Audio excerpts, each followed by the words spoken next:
What's good, everybody? It's Full-Time Trip. We're back in the building. Arsenal 0, well, Newcastle 2, Arsenal 0. As it's recording, the game's still going on. I don't care. I should have just been starting recording this anyways. We are out of the League Cup semi-final. We have been knocked out thoroughly by Newcastle United, and I mean, there's just so much to unpack. But listen. Like, comment, subscribe. Hope you're all doing as well as you possibly can be. Again, I hope you're still holding on to the dopamine of the Manchester City game, because everything else that's preceded it has just been, But listen, I just want to be bare honest about this game. There's a lot that we could get mad about. It was already going to be a tough tie rocking up to St. James's Park anyways. But let me start with the most important message. Let me start with the most important thing. It's been a bad result, obviously. It's been a not good game. It hasn't been a good close to that window. The most important thing at this point, get behind these players, please. Please, I'm begging y'all, get behind these players. Shit may be rough. Stuff might not, go as well as we wanted to. Things aren't perfect. But as you guys can see, and I'll circle back to this at the end, we are all that they have at this point, because players are already starting to drop like flies. Performances are dropping off because of being ran into the ground, and there's not much help outside of our support. So there it is. You know what I mean? But speaking on the game today, just a car crash from minute one, man. A car crash from minute one. I felt like the energy was so low. And again, obviously, we just came out of the Man City game, a really intense one. We put a lot of effort into that match. Coming into this one, you think, just be a little bit more stamped on the ball, hopefully a little bit more threat. I honestly would have hoped Ethan Nwaneri would have started this game to provide a little bit more direct threat on the right-hand side, but we went unchanged. I was like, all right, listen, if we can maintain the tempo and not let the physicality get to us, we could probably stand a good chance and hopefully nick something back and, again, convert off of the chances that we create. Off the rip, like literally the first thing, like out the window. The physicality was knocking us off kilter, off balance. There was so much that just went left, and there was no semblance of rhythm. There was no semblance of continuity in our play. And to boot, even at some points where we grew into the game and got on the ball and got chances, we could not convert to save our lives. 2 golden chances from Odegaard just dashed. I think there were some chances off the set pieces from other people. I think we created we barely created XG off of corners, but still those little things were missed. And yeah, I think the biggest story was just being overpressed, and the little 1v1s and decisions that we're usually confident in just fell through the bottom of the floor today, man. Fell to the bottom of the floor. Just individual mistakes, a lack of energy in certain regards, just a lack of an intent when it comes to attacking certain sides. Just lost it, man. Just lost it. And I'm not going to sit up here and mope and whine about it too much. I ain't gonna lie, it was tough going into this tie anyways, being 2-0 down. And the whole tie just felt like one big game, and the same story, actually. The same story, rather. We would, find some spells. We would find spells where we get on the ball. We create chances, but we just don't have the bodies to convert. And at the other end, lethal. The other end are lethal. I'll give my hats off to them. There was a really good game plan with them stepping up, being uber aggressive in certain regards, nicking the ball off of us, and then it's just down to their individual quality and down to really one guy, in my opinion. Alexander Isak is ridiculous, bro. He's so ridiculous. Again, one of the only few forwards I've seen give Gabriel and Saliba the flux simultaneously.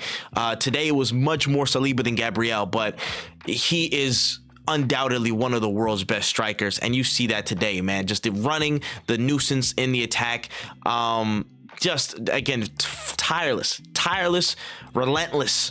And it was crazy to see that, man. It was crazy to see just how much he was toying, with Gabriel and Saliba specifically today, man. It was wild. It was wild, man.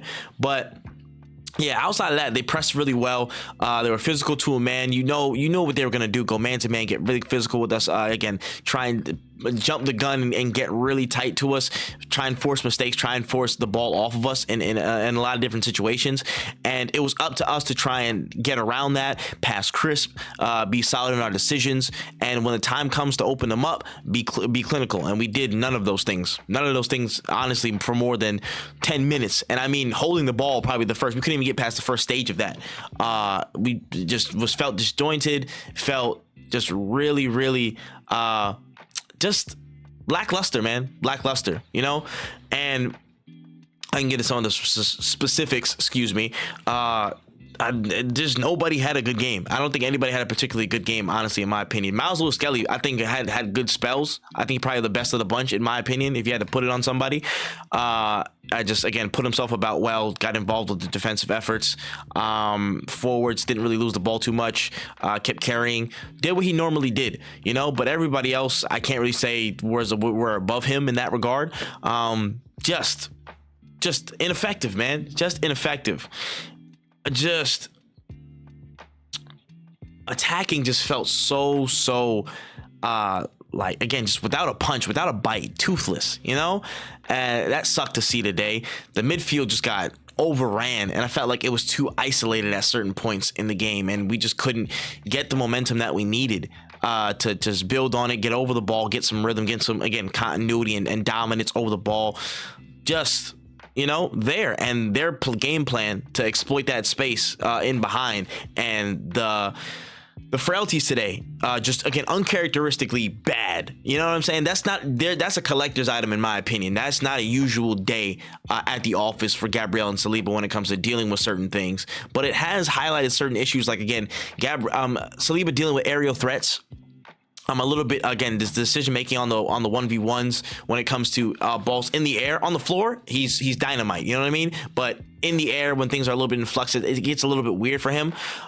So that's something to note and to improve upon. Again, he's 23, and these bad days don't come too often for him, man. He's still a world-class defender in my book, but it was just a really human day where you're like, oh man, he's 23 years old. You know what I mean? Like, where were your favorite center backs at 23 years old? You know what I'm saying? If they weren't like the best of the best ever, they were probably doing fucking mistakes left, right, and center. It just is how it is. You know what I mean? It's just, the biggest thing, not the biggest thing, but one of those things is, Martinelli wasn't really effective. And again, he's gone down. That's another thing, which I'll get to at the end of the segment. Remind me in a second. But yeah, just wasn't good today, man. Was not good today. Felt just, I don't know if it's necessarily hard to take. It is tough to take with the circumstances of how certain things have gone, which, again, I'm getting to at the end of the video.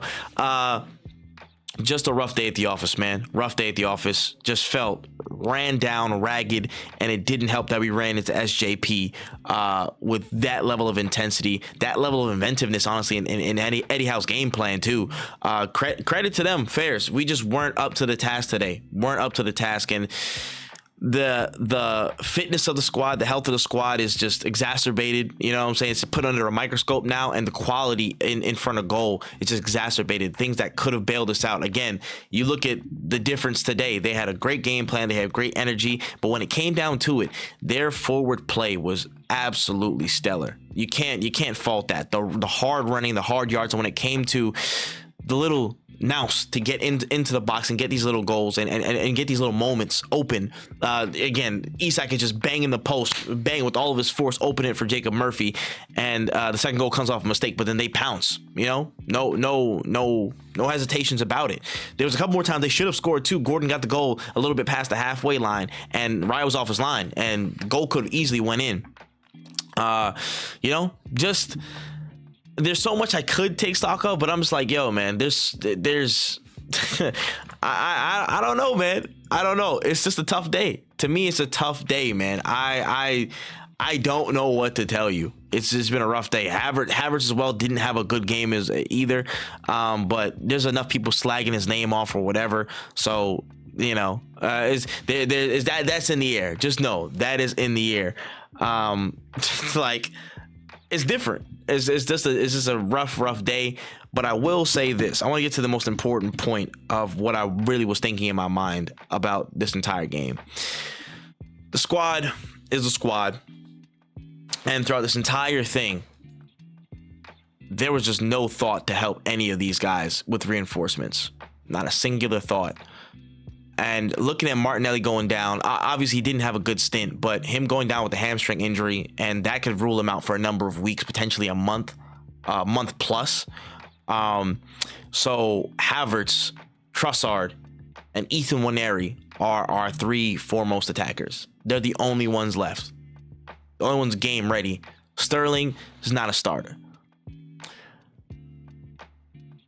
What can you do when, you know, like your ownership, and specifically the executives that the ownership hired to get stuff over the line and help this team as best as it possibly can, don't do their jobs? What do you do? You know, like it's been through all of the video that I did yesterday talking about the transfer window and such, and how no business was done.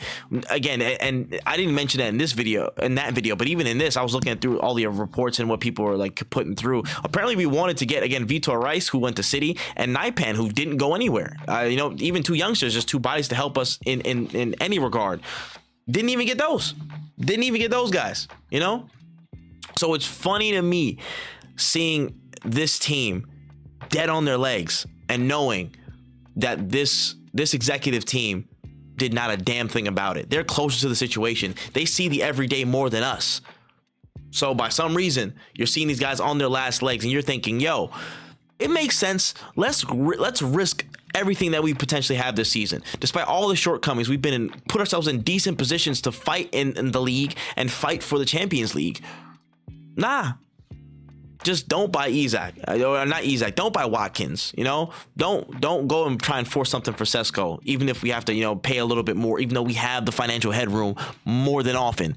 And in any likely case, he will be probably our primary target. I as much as I want Isak to come here, I don't think Isak will come here. Even if they don't get Champions League football, I don't think that's possible. As much as I love to, I think he's probably my number one target in terms of forwards, in terms of center forwards specifically.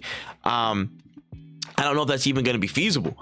I don't know if spending 130 million, you know, potentially on him, 100 million plus for sure, blowing most of the budget on that.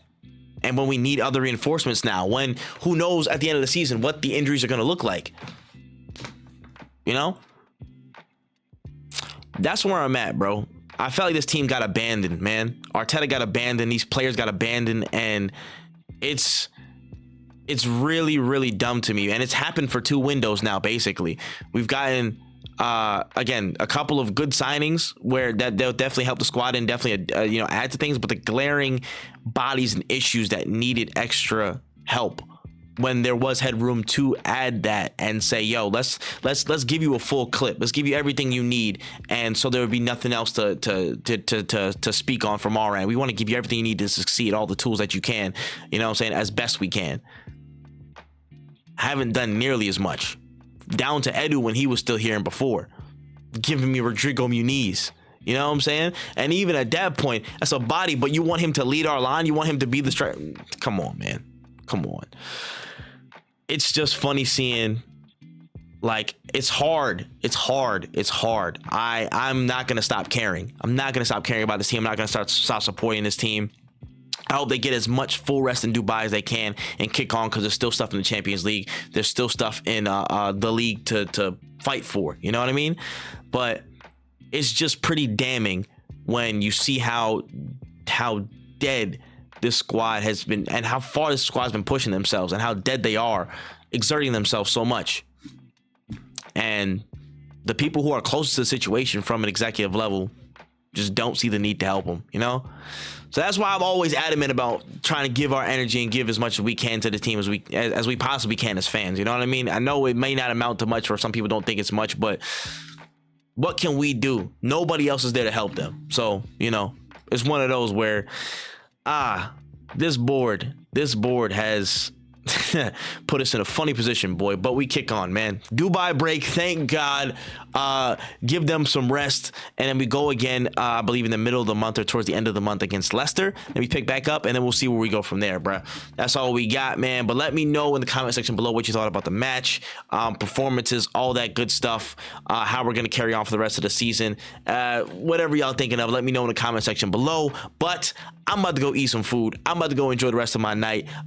You know what I'm saying? Your boy hit 4K subs on another channel, on my gaming channel. So I got stuff to celebrate still. I got stuff to, you know what I'm saying? Protect your mentals. Protect your mentals. And you know what I'm saying? Keep God in your life. You know what I mean? Like, you know what I mean? Like, yo, chill out, take a deep breath, enjoy what you enjoy the simple things in life. And we'll be back on after the break and we'll kick on, man. But until then, it's a full-time trip. It's all the time I got. Peace. COYG, man. COYG.